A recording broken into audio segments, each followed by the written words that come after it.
غریب هلک او شیزدګی. په یو شهر کې یو هلک اوسېدو. د هغه نوم احمد و او هغه پلار د سبنو کاروبار کولو. خو سبنونو کاروبار کې هیڅ ګټه نه وه. ټوله ورځ به احمد پلار تېره کړله، خو دومره پیسې به وګټلې چې ځان له بې روزي پیدا کړه. یوه ورځ احمد پلار ته وویل چې دا کاروبار نه کوو، ځان له بل څه کار ګورو، ځکه چې دې کې دومره ګټه دی چې لا موږ ته روټۍ پیدا کولی شو. احمد ټول سبنونه خرڅ کړلو او دکاندارو ته یې میوې په راوړلې کې. دکاندارو به احمد ته روټۍ ورکړله او احمد به روټۍ کور ته یووړله او پلار سره به په یو ځای وخړله. احمد دغه کار کې یو نیمه میاشت تېره کړله. یوه ورځ احمد ځنګل په لورې روان و. په تلو تلو کې احمد ته مخکې اوبه راغلې او سیند په غاړه دوې ښځې هم وي. په دې وخت کې دوو کسانو یوه جولۍ راوړه او هغه جولۍ هغو کسانو هلته کېږدوله او جولۍ نه یوه ښایسته جینۍ راکوزه شوه. هغه جینۍ شیزدګۍ وه، د بدشاه لور. د اوبو دپاره راکوزه شوله چې هغه اوبه وڅکي. په دې وخت کې یو شیر راغلو. شیر شیزدګۍ خوړلې کوشش کولو او ټول پیرهداران وتښلو. احمد شیزدګۍ شیر نه بچ کړله. شیزدګۍ احمد ته وایي چې ته ډېر زورور هلک یې، خدای دې تا نه راضي شي. یو څو ورځې بعد احمد خپل کاروبار کولو. یو بزرګ کس راغلو. بزرګ کس احمد ته وایي چې ته دومره محنت کوې، که دا محنت ته سهارا سیټي کې وکړې نو ته ډبل پیسې ګټلی شي. احمد سوچ وکړو او راضي شولو. یو څو ورځې بعد احمد او پلار روان شو.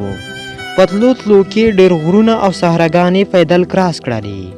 احمد پلار او احمد یوې ونې لاندې د دمې دپاره کېنستو. احمد هیګو باندې یو اواز واورېدو. فوراً اواز پسې ورغلو او چې کله یې ولیدو نو یو بزرګ کس تندې نه پروت و.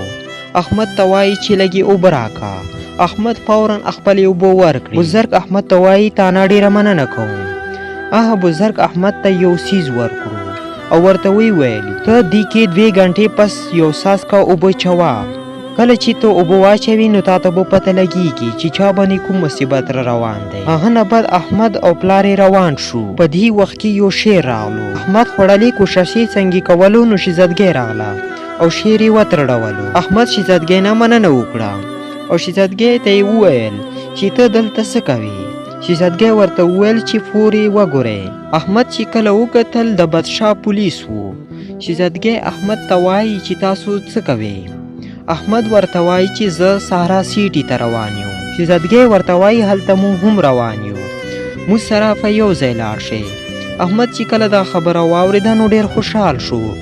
کله چې سهارا سیټي ته ورسېدو نو شیزدګۍ احمد ته وایي چې څو پورې تا ته کاروبار نه وي میلاو شوه تر هغې پورې به ته موږ سره اوسې.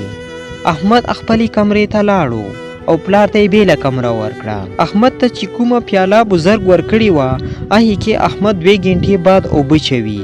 بار بار احمد دغه کوشش کوي. چې کله 4مې پیرې احمد پیالې کې اوبه واچولې نو احمد ته یې وښیل چې یو منحوس انسان بدشاه باندې او شیزدګۍ باندې حمله کوي. احمد فوراً بدشاه ته حاضر شو. احمد بدشاه ته وویل چې تا او شیزدګۍ باندې حمله کېږي. بدشاه احمد پسې خندا وکړه. احمد ویل چې نن به زه خوب نه کوم، نن به زه فرار کوم. منحوس انسان خوشحال دی چې نن به زه بادشاهت حاصل کوم. نیمه شپه شوه چې پیداران ویده شو خو احمد نه و ویده شوه. منحوس انسان د بادشاه کمرې ته لاړو او احمد ورپسې چرته روان دی. کله چې منحوس انسان بادشاه باندې حمله کوله نو احمد دیکا ورکړله او احمد چور چور غږونه شروع کړلو او ټول پیرهداران او شیزدګۍ کمرې ته راغلو. منحوس انسان احمد ته وایي چې که ته نه وه نو ما بادشاه او شیزدګۍ ختموله، خو اوس زه تا ختموم ځکه چې تا ما ټول پلان خراب کړو. احمد هغه کس ته یو ګزار ورکړو او منحوس انسان ختم شو. بادشاه احمد ته وایي چې ته ډېر زورور هلک یې، نن نه علي ته وزیر اعلی یې. احمد سره شیزدګۍ مینه پیدا شوله او احمد هم شیزدګۍ سره مینه لرله. شیزدګۍ بادشاه ته وویل چې زه احمد سره واده کوم. بادشاه وویل دا خو د زما زړه خبره وکړه، احمد زما هم خوښ دی. احمد سره شیزدګۍ واده ښه دامدوم سره وشو.